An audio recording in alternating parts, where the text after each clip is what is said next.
estate series. Amanda, take it off. Introduce yourself. My name is Amanda Waitsman. I'm with Fairway Mortgage. I'm a mortgage loan originator. Ines McKenna with Radix Real Estate. Today we want to talk to you a little bit about what's happening in the currently in the Denver market, and it's very similar everywhere else around the country as well. So we want to talk about what's happening in the market, if you're on the fence, what you can do to set yourself up to succeed and get a house, your first home, second home, the 15th home, whatever it might be for you, wherever your goals are. So what are you seeing on the mortgage side?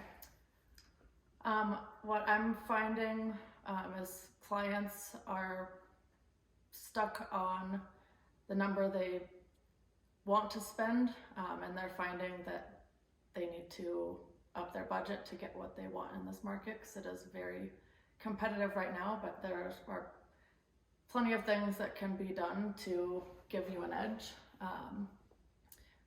And yeah, it's crazy. So I noticed, like, I have a client and we looked all of December, November, and there just hasn't been enough inventory. So as we slowly, like, we've been looking in there, the top of their price point was like 1.3, and I upped it to 1.5, and with the strategy of like, hey, if there's something sitting on the market, we'll be able to like ask for a price reduction. Maybe they can go up a little bit because I know that they can.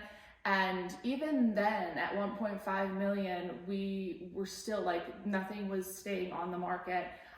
Things are turning around really, really quickly. And I just pulled the stats today for what's been the current 30-day run.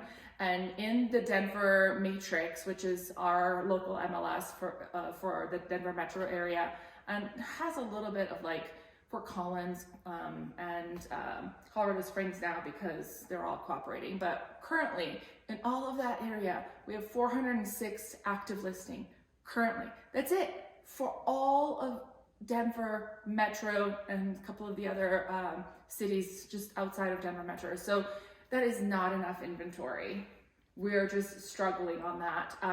In the last 30 days, we had 1,100 homes go pending and 793 close.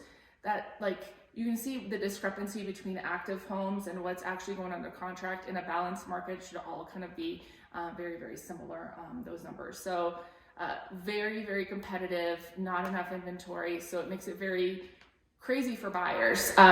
If you have a new client and they're wanting to buy a home, what's like your top advice for them on the mortgage side? what I would always recommend doing is getting a pre-approval. And one thing at Fairway that we will do is we will get you underwritten before you find an address. So that way you can go to the seller with, no loan objections. Mm-hmm. Essentially, the only thing we need is the address and everything is all done. So that really sets you apart from, other people trying to get the same house. Maybe they offer a little bit more, but they have that risk of, what happens, what if something happens in the loan underwriting process, and, that's a risk. I've had clients win with lower bids mm-hmm. because there was literally no risk. That's awesome. So how quickly can you guys close since your underwriting is already done? So from when that's done, we can close in 10 to 15 business days. Wow. So that's basically like cash. That is essentially the same time frame as cash. Yeah, because cash really, you're looking for the title to come back and if you're going to do an inspection. But a lot of clients are waiving inspections, especially on those more move-in ready homes, which is what I've seen quite a bit, is waiving inspections, full appraisal gap, if not even like the moon of the appraisal. It's mm-hmm. kind of insane. Mm-hmm. As a strategy, you mentioned that, your clients want to spend a certain amount, but you recommend that they get approved for the full amount that they qualify for? Is that what you said? So yes, one thing that is wasting time and money of clients is they in their head want to stay in a certain amount, and we're not saying, hey, go over that amount, but we're saying if you want to get underwritten and mm-hmm. pre-approved, bring it up higher, so that way if you find something lower, it can go down rather than having to wait extra time to have it be underwritten again, because For sure. now you're finding that, oh, what you want in this market, you know, maybe that would have worked a few months ago or a year ago, but you know, Right, because you have to have an understanding about the market and how competitive it is, and how it's going a lot over, you know, what right, you might be used to in the past, you know. Right now, you have a house that, you know, comparably, like you would look at comps and they priced it right, but then it's gonna go another 20% over in the higher price point than the guys that I was telling you about earlier. Like everything that we wrote for them, that houses were listed at 1.1 and we're writing at 1.3, 1.35. So going 200, 300,000, 250,000 all over asking, waiving the entire appraisal gap, very, very common right now, even like in the luxury market, which is kind of crazy. Yeah. So I think it's very smart for anybody to get qualified to the full potential of their buying power, and then figure out like, where can I, like what's on my wish list, and what's the top price point where I have to be, and really know that, you know, you can afford that, and what are you going to have to do to make that fit in your budget. Exactly. So and then from my standpoint, it doesn't necessarily mean that if you get pre-approved for 600,000, for example, it doesn't mean that you have to buy a house for 600,000. But if you find something for 555 and you ask for your pre-approval at 550 initially, so it gets underwritten at 550, well, now you're wasting days of us being able to guarantee that loan. If you go lower, then, you know, then great, that's already done. You know, you still have that same edge of us being able to say, hey, you've been underwritten at this amount, and you know, you're good to go. And right. You know, how long does the pre-approval process, since you guys are doing so much more, how long does that take? And what are kind of what are they going to have to give to you? Like, what is a buyer, a potential home buyer, going to have to provide to you, just so they can get ready? Like, if you guys are thinking, I need to buy a house, maybe you've bought a house before, this is kind of like your rundown list of what you're going to have to provide to a mortgage lender. And honestly, you shouldn't be looking at homes unless you have at least a pre-approval letter. But if you can get qualified, fully underwritten, that changes your game as far as when we're presenting an offer to the seller, being able to say, hey, listen, we've gone through the entire underwriting process. We just need to give them the address and they're going to write this in, and we're going to be able to get that clear to close. So that varies by buyer, okay. But generally we'll need a government issued ID. If you're a W-2 job, we'll need, you know, 1 to 2 years of W-2. It really just depends on the length of employment. Okay. If you're self-employed, you know, we'll need 1 to 2 years of tax returns, any W-2s or 1099s that were received in those years, profit and loss statement. With W-2 type jobs, again, I'll move back the last 30 days of pay stubs. For any borrower, we need at least 2 months of bank statements, okay. The most recent. But with self-employed, we'll need an extra month, so 3 months. But that's kind of the basics, but specifically what we would need depends on the situation. Yeah. So kind of keep in mind that you're going to have your financials in order. And if I'm assuming that if they want to use any investments as part of like the buying portfolio, they would need to provide those as well. Yeah, like asset statements, wherever the down payment would be coming from is generally the bank account we're looking at. Okay. So if it's just from one and there's sufficient reserves in there on top of the down payment and closing costs, that's all we really need to see. But if it's going to be coming from multiple places or consolidated into one even, you know, we would need to see that too. Okay. So that gives you an idea of what you guys are going to have to do to, you know, before you call Amanda, just get all your financials together, and that way you can just send it all to her and it'll speed up the process. Now, once you have all the docs in, how long till you can give them the full underwriting pre-approval? So generally how that would work, we would start, and then within 3 business days, Okay. you would get disclosures from processing. That's just essentially paperwork that you have to sign. And then once we receive those back, so as soon as, the quicker you work, the quicker we can get started. Basically, from that point, once we receive everything, it goes straight to underwriting. Underwriting takes no more than 48 hours. So, I mean, it can be done if there's Realistically within a week if you wanted to get it definitely done. within a week. Yeah. That is amazing. So so the sooner you start and get me everything I need, the sooner I can start. It's really a cooperation on both of our ends. It can be very quick. So. Yeah, it really does make a difference if you stay organized. When you just make a decision, whether you're moving out of, or moving into Colorado, or if you're wanting to get a bigger house, a smaller house, downsize, upside, whatever it might be, or even get an investment property, the sooner you can get your financials in order, the better idea you have of like what your buying power is, what your comfort level is, because you guys are going to talk about that as well. Yeah. And then you can go shopping and obviously you're going to start looking online before you do any of this, because that's just human nature. Yeah. We all love Zillow. I hate Zillow, but Redfin's my free app that I like to use when I'm, surfing for different properties. Yeah. We just had a rate increase. What do you expect next, 2022? What's going to happen? Do you guys have an inkling? So yes, the rate has been increasing since last year. Yep. It was obviously record lows. Yep. It's still record lows. It's just not the record low that, it was in the beginning of the pandemic. So it's still much lower than it was in early 2020 or 2019 when this all kind of started. So it's still a really good time.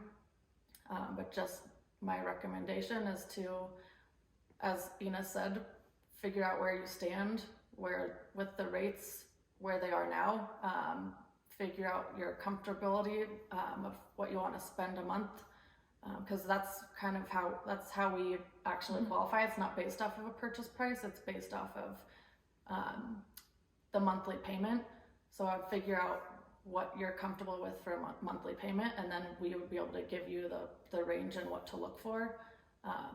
If a place has higher taxes, that's basically why we can't qualify for a purchase price, because if you go to a new build, you'll find that the taxes are there's over 1%. Districts, there's all sorts of different things that you have to consider, and then if there's HOAs, there's additional costs in that. So those are all things that you guys you have to kind of consider when you are buying a house. It's it's super important to kind of keep in the forefront. Exactly. And so it's my job to help figure out the price range that you should be looking in, and giving you tips on, what that monthly payment will look like. We use when we're pre-approving higher than expected estimates, just so that you're covered, because we'd rather be safe than sorry. And that way, when you're pre-approved, if we find the taxes are lower, which they likely will be because I use higher than estimated, that it's not going to affect your pre-approval. So, that's that. Do you think that we're going to see it go up to like 4 or over 4% this year? That's kind of, I don't. Okay, guesstimate. I mean, we're wizards, right? We're like, I wish that I knew. But just like anything, we can only guesstimate, but we don't see it going down. No, that's one thing that we just bought our house and got a great rate. But before that, this whole time, our place in Thornton that we had, we bought it in 2008 and refinanced sometime, I don't remember. And our rate was 5.25%. And this whole time, because we're self-employed, this whole time, like, we're like, oh, we should refinance, but it's such a hassle when you're self-employed because there's so many hoops to jump through, and we're just like, no, we're gonna wait. And when we bought this amazing house, or that Adam built for us, and our rate is like almost half that, like 275 or something like that, and our payment is just slightly more than what we were paying. It's crazy. So I think it's absolutely insane if you are on the fence and you're thinking about an investment property or your first time home buyer. You need to talk to Amanda to see what you qualify for, because real estate is just one way. It's a one proven way that you can get wealth, generational wealth, independence. You can still keep your job, keep your day job, but keep acquiring assets over time, because you can leverage them. It'll be easier to retire. It'll be a lot more comfortable long term if you can just get into that real estate game and start acquiring those assets early on. I love seeing like young girls like yourself get into, home ownership and then investment properties, because I know by the time you're like 45, 50, you'll have a ton of freaking property. You'll have a nice chunk of change, and you'll be able to just live more comfortably. Definitely. And that's actually part of the reason why I got into the business that I'm in now, mortgages, obviously. I went into buying a home with none of that kind of information. Knowledge, right? My motivation was, I never want to move again. I never want to move again. Rent keeps going up. What is going on?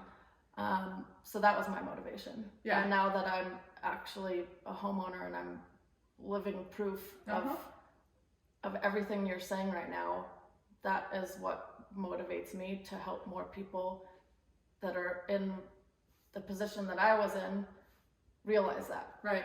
We got to spread the word, right? Like when you get some awesome nugget, thanks Charlie for chiming in. That's my dog Charlie. She likes to talk.